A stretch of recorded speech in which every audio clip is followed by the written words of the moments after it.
Welcome to the Jill on Money Show. It's Wednesday, December 7th. It's Pearl Harbor Day. It's just sort of like weirdly lost a lot of the attention that it used to have. But when I was growing up, we used to talk a lot about Pearl Harbor Day.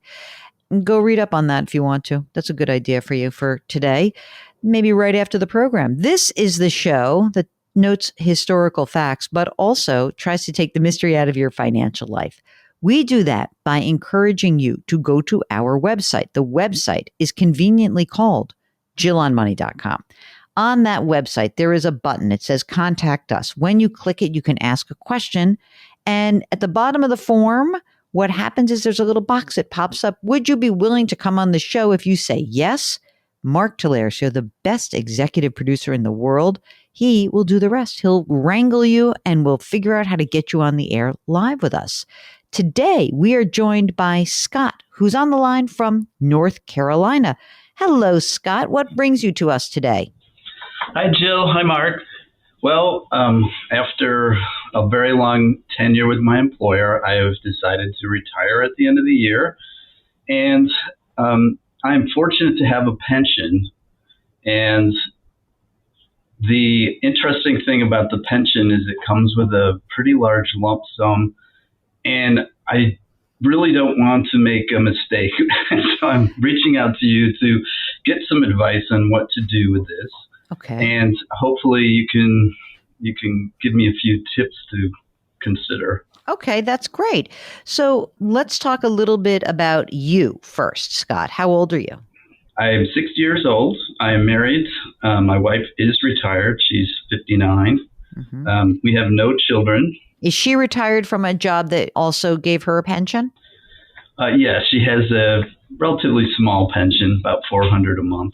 Okay, great. Give us a little bit of the options around your pension. So you said there is a lump sum and a monthly amount. Is it two parts of it or is it one or the other?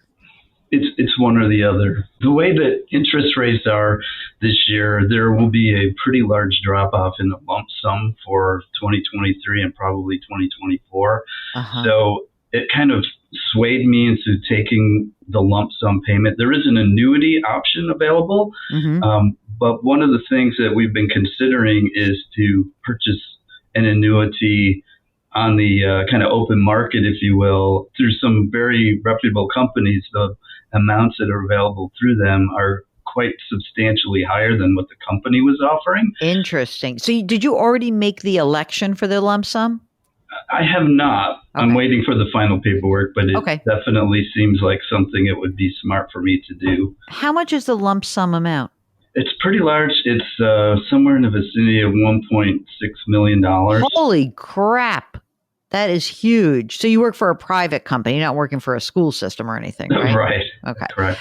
That lump sum, when you grab that as a lump sum, you're not saying that you're going to pay tax on that. You're saying you're going to use the lump sum and roll it into something. Is that correct? That's what we're thinking, yes. Okay. My wife and I are both, we've never really been without a paycheck, so we want to have some level of guaranteed income that we can count on. Mm-hmm.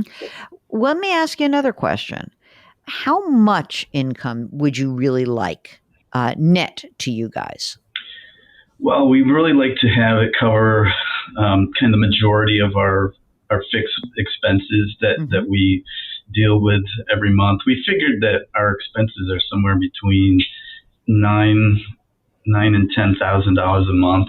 And not having been retired, I'm not sure if that will go up or down. We're probably thinking it might go down a little bit. Yeah, let's use that number.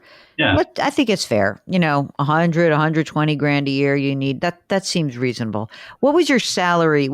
As you end your career, what's the salary that you've been living on right now? It's in the neighborhood of $200,000. Okay, great. In addition to this massive pension, do you have a defined contribution plan, a 401k?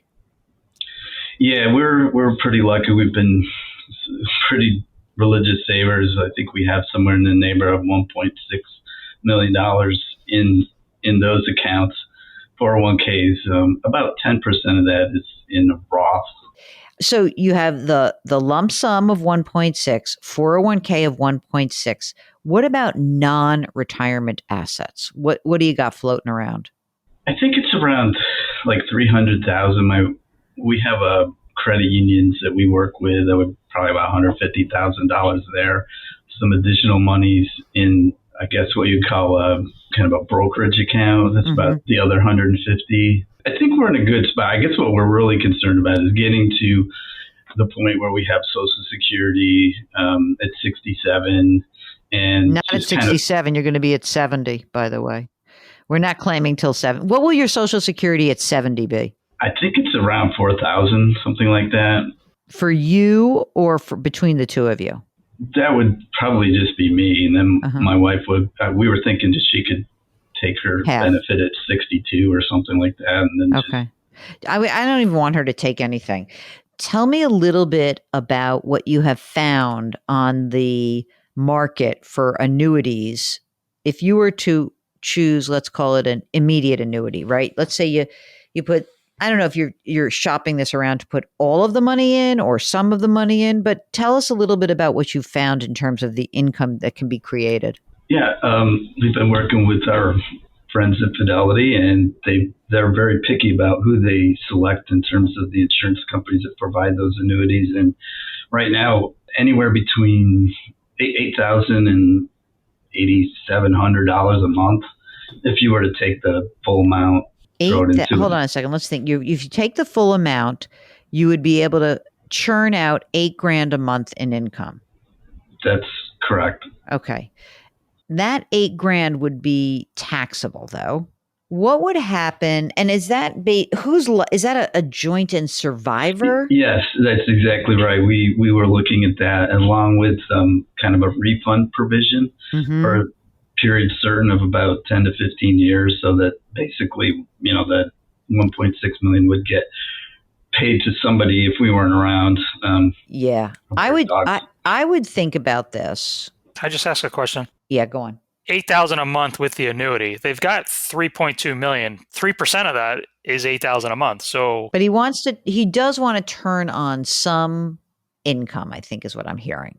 Is that right? In other words, it feels weird to you to have to pull the money out rather than have the money sent to you. Is that what you're kind of saying? Yeah, I think there's a part of the investment that I would like to have locked in and not have to worry about it. What would the annuity be from the company if you elected the annuity option? Yeah, good question. Right now, it was like about 6,300. So it's a significant difference. And I think part of that is the rising interest rates, and the insurance companies providing the annuity have a little greater latitude to provide a little bit more of a benefit. And with that amount, that's what they were saying, is that was going to be one of the few times in their recent history where going to another organization would be more beneficial than working with your employer. That guarantee from the company, which, you're not paying all the fees and the money's not locked up in an annuity, plus 3% from the 401ks, that gives you, right around $10,000 a month. I mean, it is kind of nice. And you preserve a little bit more optionality, right? I'm not married to the annuity either.